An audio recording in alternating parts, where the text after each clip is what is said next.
السلام علیکم ورحمۃ اللہ تعالی وبرکاتہ۔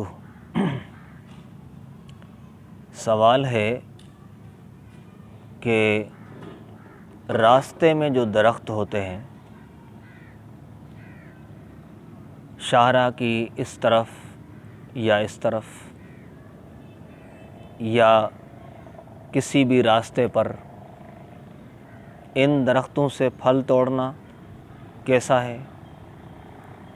اور دوسرا سوال اسی سے ملا جلا کہ کسی کی زمین میں درخت ہیں یا کسی کے گھر میں درخت ہیں، اس درخت کے نیچے پھل پڑے ہوئے ہیں، تو کیا یہ پھل اٹھا کر کھا سکتے ہیں یا نہیں؟ راستوں کے درختوں کے پھل توڑ کر کھانا کیسا ہے؟ اور کسی کی ملکیت میں یا کسی کے گھر میں کسی کی زمین میں درخت ہوں، وہاں سے توڑ کر وہ پھل کھانا، وہاں گرے ہوئے پھل اٹھا کر کھانا کیسا ہے؟ اس کا جواب، پہلے سوال کا جواب یہ ہے کہ جو راستوں پر درخت ہوتے ہیں اگر وہ کسی کی ملکیت نہیں ہے، سرکاری ملکیت ہیں، عوامی ملکیت ہیں، تو اس میں اگر سرکار کی طرف سے اجازت عام ہو، حکومت کی طرف سے اجازت عام ہو کہ ہر کوئی کھا سکتا ہے، یہ عمومی درخت ہیں، تو اس صورت میں ان درختوں سے پھل توڑ کر کھانا بالکل جائز ہے۔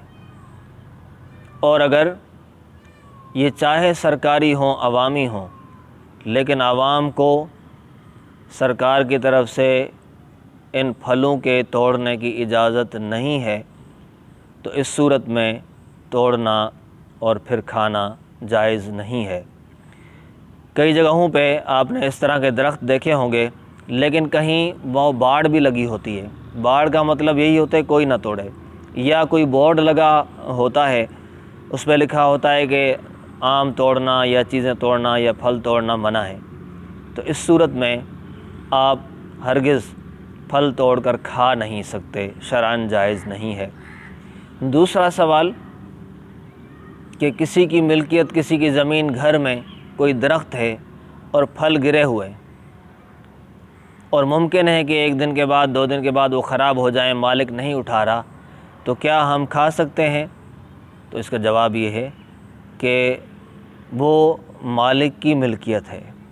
اگر مالک کی ملکیت سے کھانے کی مالک کی طرف سے اجازت ہو، اجازت عام ہو، کہ جس طرح کہ جتنے بھی آم گر جائیں یا جتنے امرود گر جائیں یا انگور گر جائیں تو آپ اٹھا کر کھا سکتے ہیں، اجازت عام ہو۔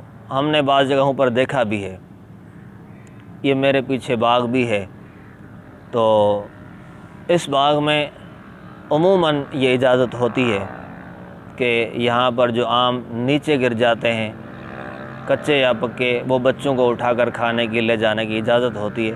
تو اس طرح اگر کسی کی اجازت ہے، اجازت عام ہے کہ توڑیں تو نہیں لیکن پڑے ہوئے ہوں، لے کر جائیں، کھا لیں، تو ٹھیک ہے، جائز ہے۔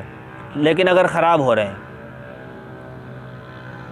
پڑے ہوئے ہیں، اجازت بھی مالک نہیں ہے اٹھانے کی نیچے سے، اور خراب ہونے کا بھی اندیشہ ہے، اب کیا کیا جائے؟ اس صورت میں بھی کھانے کی تو اجازت نہیں ہے کہ ہم وہاں سے اٹھا کر کھا لیں، بلکہ یہ کر سکتے ہیں کہ اٹھائیں اور محفوظ رکھ لیں، جب مالک آ جائے تو اس کو دے دیں۔ اور اگر یہ بھی ممکن نہ ہو، مالک تک پہنچنا، یا مالک کو 2-4 دن لگ جائیں گے، تو اس صورت میں یہ ہے کہ ان پھلوں کو بیچ دیا جائے، بیچ کر رقم محفوظ کر لی جائے اور اس کے بعد پھر اس کے مالک کو دے دی جائے۔ ہاں، اس میں پھر یہ صورت نکل سکتی ہے کہ اگر 150 روپے کلو آم ہیں، 100 روپے کلو آم جو مارکیٹ میں چل رہے ہیں، اسی حساب سے آپ خود خریدنا چاہیں کہ خراب ہو جائیں گے، لہٰذا میں خرید لیتا ہوں اور استعمال کر لیتا ہوں، اس کے پیسے مالک کو دے دوں گا، تو اس کی گنجائش بہرحال نکل سکتی ہے۔ تو خلاصہ کلام جواب کا یہ ہے کہ شاہراہوں پر، راستوں میں جو سرکاری پھلوں کے درخت ہوتے ہیں، وہاں سے اگر اجازت عام ہے تو توڑنے کی اجازت ہے، کھانے کی اجازت ہے۔ اجازت عام نہیں تو توڑنے اور کھانے کی اجازت نہیں۔ اور دوسرے سوال کا خلاصہ یہ کہ کسی کی ملکیت زمین گھر وغیرہ میں جو درخت ہیں ان پر نیچے پڑے ہوئے پھل اٹھا کر کھانا تب اجازت ہے جب مالک کی طرف سے اجازت ہو، اجازت عام ہو یا کسی خاص بندے کو اجازت ہو کہ آپ اٹھا سکتے ہیں تو وہ کھا سکتا ہے، اٹھا سکتا ہے۔ اس کے علاوہ ان پھلوں کو کھانا اور اٹھانا جائز نہیں ہے۔ اللہ تبارک و تعالی مجھے اور آپ کو عمل کی توفیق عطا فرمائے۔ وما توفیقی الا باللہ۔